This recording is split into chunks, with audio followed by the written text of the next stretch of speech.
What's going on, Warriors, and welcome into another episode of the SWU Coaches Show. I'm your host, Sawyer Price, and today I am joined with your men's head soccer coach, Coach Josh Quarandillo. Coach, how you doing? I'm doing well. Doing well. You all right? Oh, yes, sir. I'm hanging in there. Great day. How you doing on this fine Wednesday? Well, it's game day, so it's always exciting, and also, 100 things running through your mind. So, Absolutely.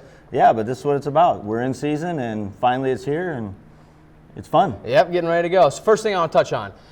Earlier on in the season, you guys were ranked 11th preseason. Now, we've had a few coaches on the show, and they've talked about their preseason ranking and how it doesn't really affect them. How does that let you guys work throughout the season, and how does that affect your mentality going into the season? Well, I think anytime you come to rankings and predictions, as a coach, you just spin it whichever way is going to help you.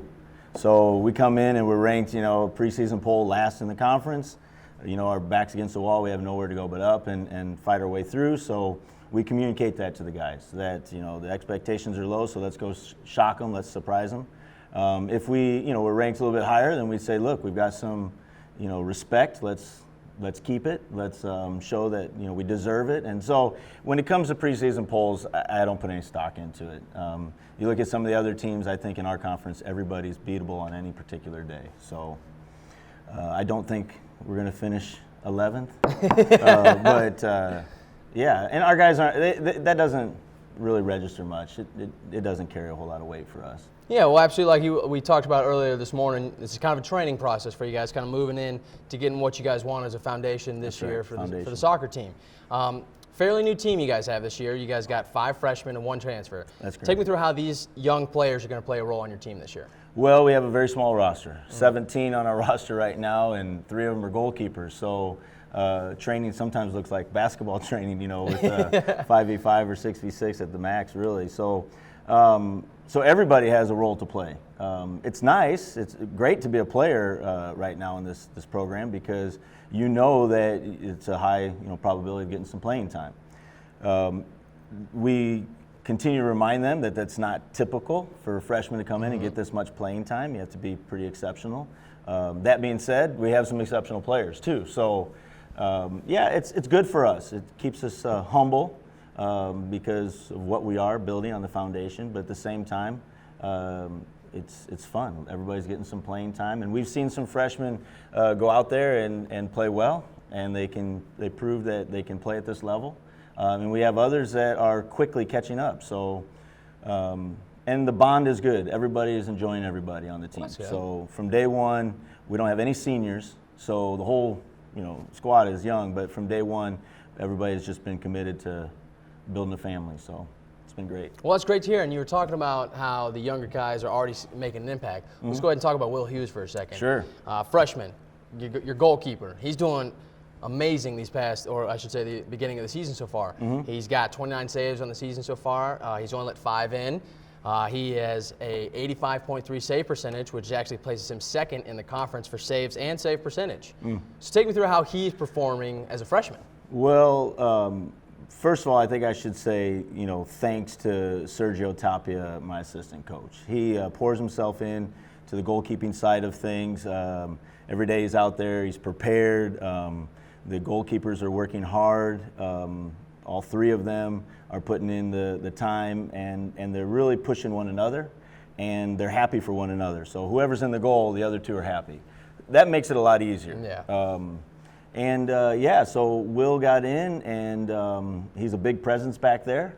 He's confident, and he's just following the instructions from the sidelines, and it's he's producing. Had a nice penalty save absolutely on Saturday, against Juwan. And it was textbook. I watched it 3 times in slow motion to make sure, see if there's something I could find to critique, and it's textbook. So really, hats off to Coach Tapia for what he's doing.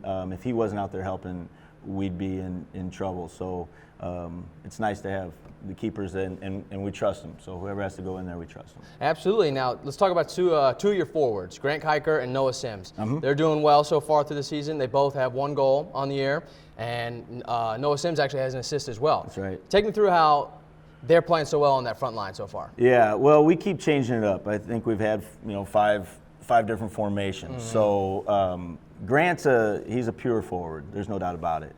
We're kind of circulating who's up there partnering with him. Noah had a really good game, partnered with Grant against Anderson.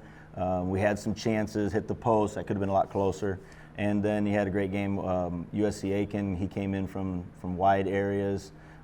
Noah is a really good addition to the program. He can play a lot of different roles. He's got good vision. He likes to play quick. He's physical.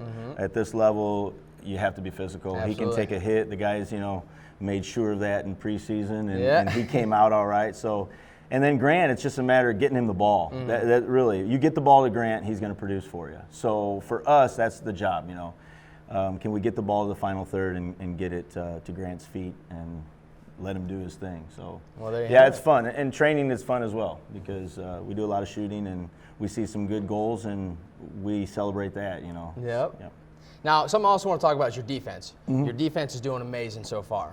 Beside the Clayton State game, letting up 10 goals, you guys have only really let in. Take that, we'll throw that one out. With a grain of salt, right? Right, yeah. But you guys are doing fantastic, and another big presence on that back line is Alex Olson, your captain. Yep, Alex Olson and Zach Hurst both have been partnered together. They know each other. They trust each other. One goes, the other one stays. They're humble enough to allow either one to take the lead. But Alex has been hungry. There's no doubt about it. I mean, he's had his injuries, and now he's back, and he's healthy, and he's excited, and he's a beast back there, and teams recognize that. So that helps, because now word's getting around, so teams are starting to decide on some other tactics or whatever and move the ball around, and that gives us a little bit of opportunity to play some wide games and counterattack a little bit. Alex actually could play about 3 or 4 different positions and do it well. So playing center back, to be honest with you, is probably not the number one position I'd have him in, but he's been doing very well back there. Yes, absolutely, coming up with a bunch of defensive saves and a bunch of key plays there. And guys trust him. The guys trust him when they're back there. Absolutely, and that's what you need. Last thing I want to touch on before we go is the academic standpoint. Last year, you guys had 15 players named to the Conference Carolina Presidential Honor Roll. Okay. How does that make you feel as a coach? Feels great, but not good enough. We just keep pushing academics. I just say, why not? Why can't we be a national championship team? Why can't we be a 4.0? Why can't we be on fire for the Lord? Why can't we have all of these things? And so we've been preaching excellence, not perfection. We've been preaching excellence. Give me the very best you can.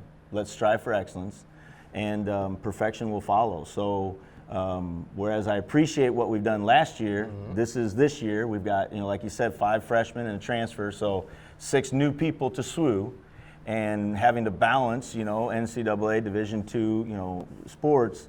So we definitely want to make sure that we're continuing to do that. So we talk about academics regularly, and we push them, and I threaten them if they don't have the GPA I like. There'll be mandatory study halls and what have you. Yeah, and think about it. You're not going to come out of this school with a low GPA and be competitive for a job. So I'm just not going to allow that. I want my athletes to have high GPAs and be competitive for the workplace when they graduate from SWU. Well, that's amazing. We love to see the strive for greatness within soccer as well, and I think that definitely kind of plays on other teams here. So, Coach, thank you for joining us today. It's been an honor. And there you have it, folks. Another episode of the SWU Coaches Show. Have a great day.